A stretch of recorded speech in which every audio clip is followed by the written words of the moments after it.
Mamema wakwaba and foundbra GC and page so mesro subscribe to my channel found some ya bell ne so ubenya notification and some ekoso o memu bia obenye bietie anase obenye bia hwe midin e de adwoa sechim efia pokia vim lady e na okase na vim lady jise nani abre papa efia pokia e yo bia Ghana hoda dwemi tumi se da na koma so papa because otina radio so na okasa men pipi and this ono kwa de ka ono kwa ke ye two parties equal na ka yenho atonye na afia pokuya na o kire say his excellency na nado danko Akufo ex-president his excellency John Dramani Mahama mumie na mo abeye president o manga na hada yenim de mumie na mutumi ye mo de wotumi ye na de ogusu oye na de ebe hwa kwesi masa mumie ni na mo disappoint Ghana enti mo pebe bintina afia pokuya kire say na nado no mampani dada John Dramani Mahama na nado for MPP or my penny that for NDC.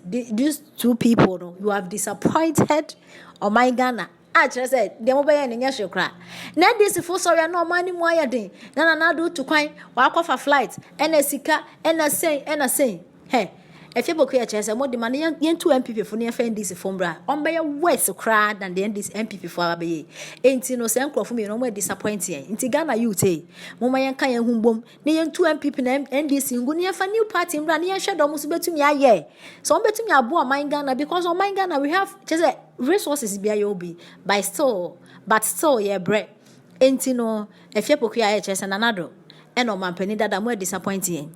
Into money and tonight, baby, and dream when I send if you poke a day at 2 years. But maybe catch up with your mama say, whoa, Nana do me number for Ghana for more disappointing.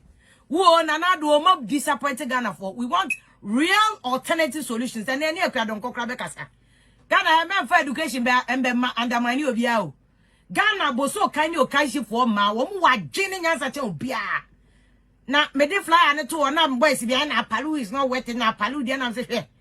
Obi papa o shana busua why do taxes are more bia modi who be dia palu atem and I make a chance this is why gone to sumu in them no you are dying early come on ni respect you don't have any respect and this near people for so sabi omubu ya kwase no because they know say Ghana for a pebro for kese nipa begina no aba na say Kofi Kwante ba no kwa she coat kese 3-piece suit or ba V8 bodyguards and go no ho church atawale bodyguards can be trying to say yeah obetimi aye adwuma no mom simplicity can yenti na nkofo bokro no wi amani ska so om de bobo prema aye akesesem no we are the reason why we celebrate 77 kwase money journey of FSM and can this in MPP more try when you 30 years mom say om solve Ghana problem but still om by the same youth no om complain you know and I must fix it. The same youth to yada campaign man this in the MPP nanui. They were all over the place. The same youth yeah. And now wale kano. And this in the MPP. Almost started someone joining and this in the MPP were SHS. No matter say Alan Yomu. It's a better independent people. Look, we want alternative solutions. Ghana security says on Mausro, ye about you. Says wouldn't you may be able says corruption or pay or be about Dibby. Near there and this in the MPP. Unemployment many one my boys name ma and Marqua was near you and this bad one back MPP ban back still we are dying in childbirth. We are dying we are brought just say I want to be to make a ton back or they just 5 city I want to a county or cotton back no I just 5 city. And you are still following NDC and MPP. Me say and there we are here to find alternative solutions to Ghana problem. Yeah, the Ghana my youth no. Yes, any youth to be in Ghana or you bold ana? Is there any youth in Ghana who has balls? Is there any youth in Ghana or you or one nyansa na? And yet, or my nyansa and yet the government Ghana. Let us see the young people. To say face Ghana, I'm not here, you can see him not telling about very level-headed. Won't come home. Start forming pressure groups. Let us see your ideas. Say, can you answer my better press conference? Man, can the alternative solution? This is again Chamode, but since you are more countries, say traffic Ghana for workers. Na Ghana, which country? 2 hours. Say, who call baby? Who made 2 hours for traffic man and you know where the 2 hours? What country is that? It's you to no more for solutions, Simra. No man, no him. And but if one alternative solutions in now, CPP, PNC, you mean we will find the solution of Ghana and we will find the solution of Ghana and we are. Yeah, the bear document near the aqua penny for him say. Ye document ni now. And before no dear na moya wo ho nya sai betumo. Near my youth no aba fix Ghana. Yera Akufo Palu, LPG amanyuko no, omo presidential candidate last 2 elections in no. We jinemu a odima kwotene pa for you to survive in Ghana. Enye asem kwoto Yera Akufo Kranting, independent presidential candidate 2000 but what's not Ghana, tena brocha tena baby, I say travel and see. What ningina can bomanya solid experience. Yantra how we can find the solution of Ghana. Yani CPP for Bekasa, any PNC for Bekasa, and Kradonko party, anybody who matters. Ah, why didn't you be a Babuama Ghana fan to my pelfrano? You know why I never to chunk of my say. Beyond NDC and MPP, we what catch of one a rubber for my being. I'm betting me solve Ghana problems. It's here my NDC and MPP in Kwame Ghana Mosso. Now, mayor pepe as a GSK ni movie I'm not going to feature at and sister Becca and I'm girls are quarter Dubai. Akodi. We will not allow that in Ghana. Ghana ya de shemai eyadia. Ya na nanu mo mudu moja jigu hono mai no mo je say. Ya hwaso ye waman kase anye ne mediatem.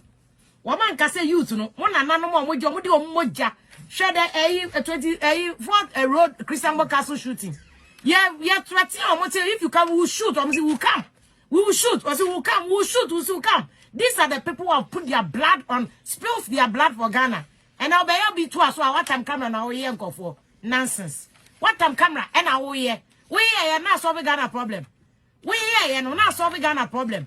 Yeah, find the solution to Ghana alternative solution to end this in the MPP. Mister your user started G. Oda sumia so agene. Find the solution for Ghana. Na Ghana konanim. The ananami ya ne say Benjamin Breno. Let us do better. Near solving Ghana problem in Oko Islander. Omo Prime Minister Islander said they small girl only 40 years a cry. And what Akunyano. Macron by no what he say. Oh youth. Switzerland, omo leader, what he say? Na what the Ghana Hamudia, the Ghana form not tell them about new one atam camera, near the atem. A man so atam camera, slave queen near money. Una nadia no bear to us, that is slave queen no. Be be to us so I would the atem. Two, who yes slave queen. You are finding the solution to Ghana. Yeah, whether you like it or not, we are finding the solution to Ghana's problem. Oh dear, tema me there. First na me ya me so come make be say oh dear tema me. Me say me yo and what's my block. Na nya first no ko yeah ya no ma punch na pie. Next time ko a obedwene hu mienu miensa. Ansa na wa ba bi o na me say ya ne all the alternative parties ni abetwetwe ko. Me ka mo text message any issues after here I say don't get ane Dominica yi ni asem no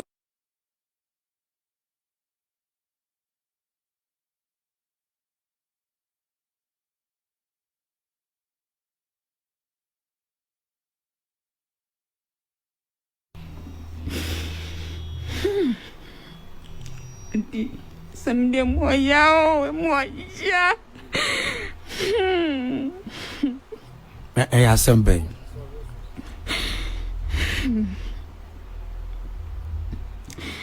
So for Peace FM. so ama wetie for aka me ho se mo my pami sister choma me my body ke sietia no Aden, the bad day, what for sister BBSC? What say na dear? Udi sense de ma say na die. A say na de ke sie. Me says, "Demia,